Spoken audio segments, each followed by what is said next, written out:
Hello everyone, welcome back to the Mortgage Rundown. Today we're going to talk about what's happening with interest rates.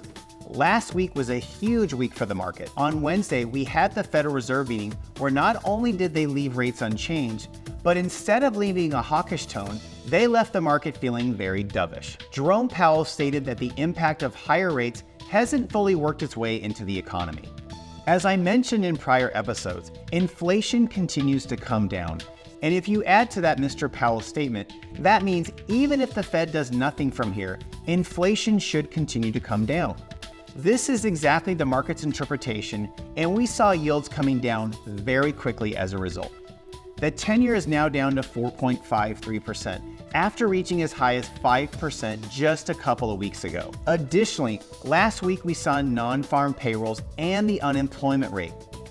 Payrolls added in October were a steep drop for September and came in below the market's expectation. Additionally, not only did the unemployment rate inch up to 3.9%, but wage inflation also came down slightly.